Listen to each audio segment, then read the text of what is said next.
mga Kamitsu, ito po si Agent 𝗀𝐃𝐿𝐶, ang inyong lingkod. At welcome po sa Agent 𝗀𝐃𝐿𝐶 Vlog.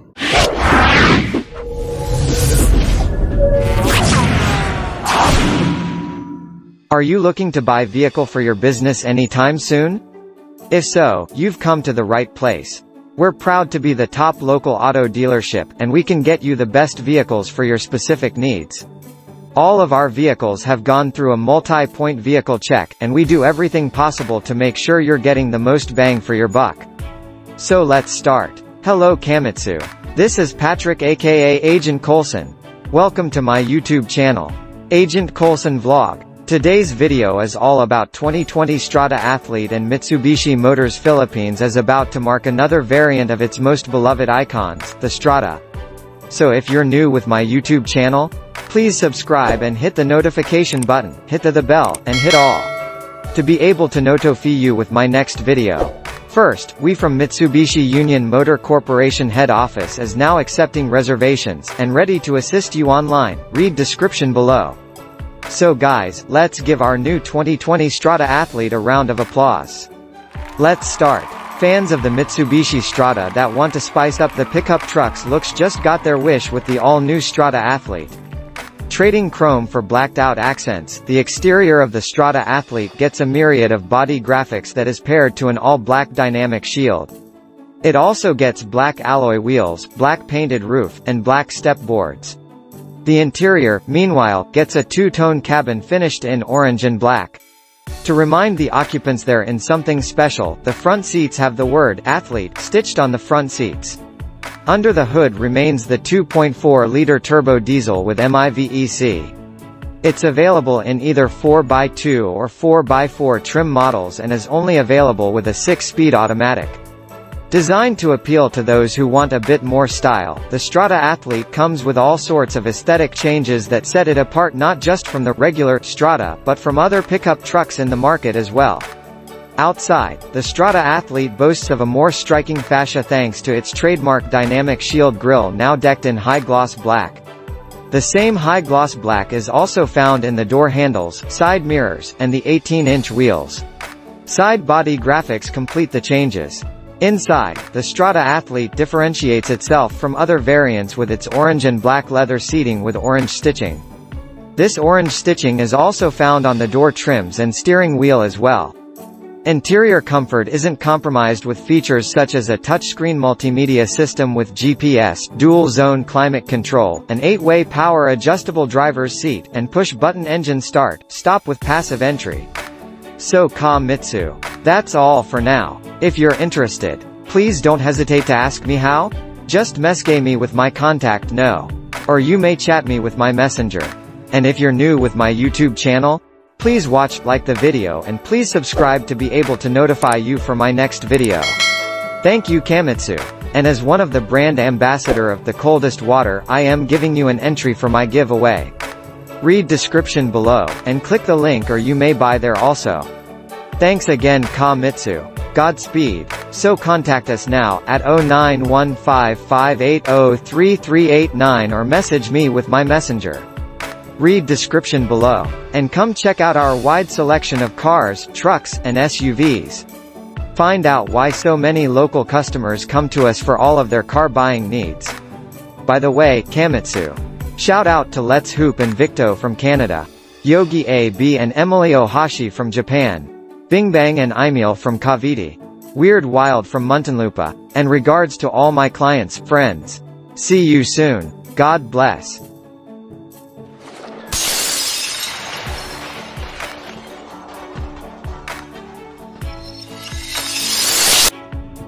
Hello mga Kamitsu, ito po si Agent 𝗀𝐃𝐿𝐶, ang inyong lingkod. Welcome po sa Agent 𝗀𝐃𝐿𝐶 Vlog. So today's video is pag-usapan natin mga Kamitsu, during application form pa lang, pag ipinasa, rejected na. So yun po yung tatalakayin natin ngayon. Kaya kung bago ka lang, mag-subscribe na po kayo, i-share nyo po. At kung luma naman kayo, mag-stay put lang kayo para sa susunod na mga video natin ay updated kayo. Guys, pag-usapan natin ng application form. So, sa ngayon, dahil new normal na mga Kamitsu, hindi na ho pwede yung mga 15%. Ibig kong sabihin, gagawin ho natin mga kamitsu, 20 at 30% po approval para i-process ng bangko. Kasi alam na ho ng bangko guys na once na 15% kayo, zero down na o napakababa na ho ng down payment. Ayaw ho ng bangko ngayon yun na niisipin nila na konti lang po yung cash out ninyo dahil unang-una madali nyong isole yung sasakyan dahil nga naman soli ko dahil wala naman akong down payment dyan o mababa naman yung down payment ko. So yun po yung mga iniisip ng bangko kaya hindi ho at hindi nadidecline ho ang approval natin. So dun ho tayo sa 20 at 30 para at least i-process na nila, and then once na na-approve na po kayo, si 𝗂𝗏 agent call center po ay ipapa-reconsider natin yan sa bangko.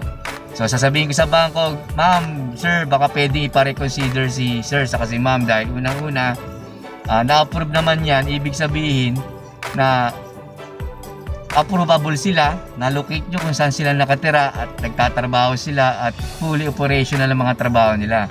So isa yon sa mga gagawin natin guys.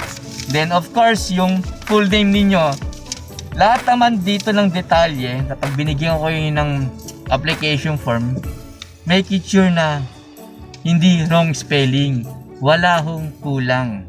Kung pangalan nyo may junior, kailangan nyo ilagay. At kung may cellphone number naman kayo, kailangan naman po is yung tama. Kasi once na hindi nila natawagan yan guys, wala na ho yun, decline na ho agad. So kailangan nun nating busisihin yun, mga wrong spelling. Then yung residence address, kailangan mo kompleto. Pag sinabi kompleto, kasama po yung street number, then yung street name. Hindi po yung Pasay City, Metro Manila. Hindi ho ganon guys kasi wala na, i-decline nila. At wag po kayong makukulitan sa amin kung bakit kami tanong ng tanong sa inyo. Dahil yung po kasi kami po yung nakakaalam.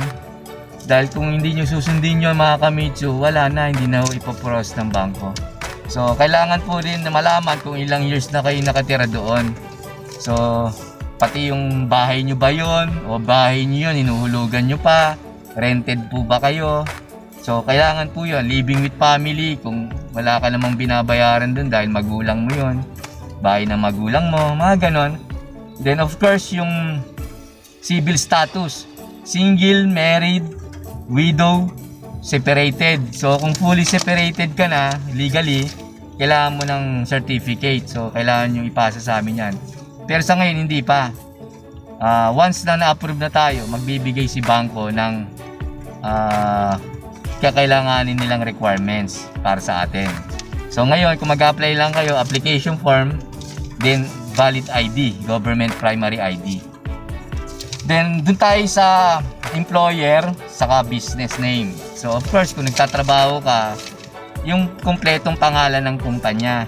Kung nga rin may incorporated dyan, ilagay ho natin yun. Dahil once na na-approve kayo at walang incorporated, then yung ipinapasa nating requirements meron, malaking problema po yun. Ipapa-reconsider ho yun ulit. Once na nirecon ho yun, minsan may nadidecline. Hindi ho natin maiiwasan yan, tao lang din po sila mga 𝗂𝗏, mga taga-bangko. So kailangan na ho natin talagang sundin sa una pa lang during application form. Then of course yung position nyo sa department, then kung ilang months or years na kayo doon. So ngayon ang inaalaw nila mga 𝗂𝗏 talaga 3 years no? Basta lahat ng sinasabi ko babanggitin ko ngayon. Kailangan natin mag-usap kung meron kayong problema. So nandito po ako as your consultant. So syempre kailangan nyo magpa-consult sa akin kung paano kayo papa-approve at kung anong sasakyan na babagay para sa inyo. Yung po yung service na ibibigay ko mga 𝗂𝗏. So ngayon yung office address, so kailangan tama rin po at kumpleto. Hindi po pwedeng shortcut lang. Hindi yung mapupuntahan ng bangko. Hindi naman natin pwedeng sabihin na hanapin nyo. Hindi ho ganun yun mga 𝗂𝗏. So pati of course yung office telephone number ng HR ninyo o yung pinaka-boss ninyo kung saan man kayo naka-assign. Then of course yung previous employer nyo, kailangan yan. Let's say hindi kayo nagustuhan dahil 2 years pa lang kayo sa new trabaho nyo, eh may mga previous naman kayo na matagal na kayo itong 5 years, 6 years. So isa yan sa mga tinitingnan din po. So, and then of course yung salary. So nandito yung salary, merong salaries, allowance, commission. So ilalagay din po natin yan guys.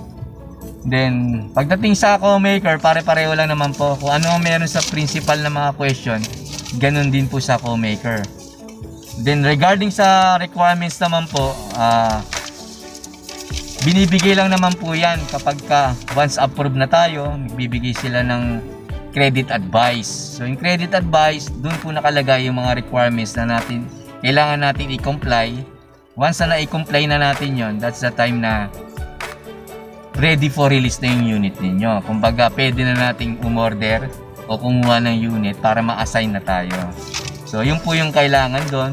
So kung sakaling business ka naman, make it sure na meron ka mga supplier na reference character, ika nga, para matawagan din po, para malaman ng bangko kung operational yung mga business ninyo.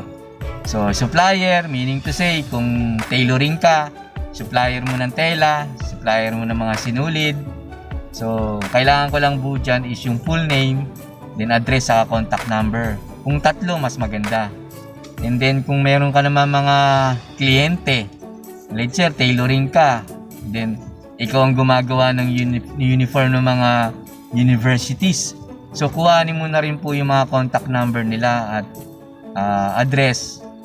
So para matawagan din ng bangko nang malaman nila na fully operational kayo. So ganun na lang guys, kung luma kayo at meron kayong mga katanungan, mag-stay lang po kayo dyan.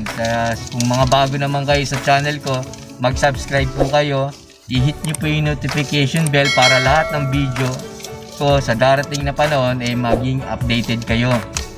So ganun na lang guys. See you sa next video. Kung may mga katanungan kayo, i-comment nyo lang po at sasagutin ko. So bye bye.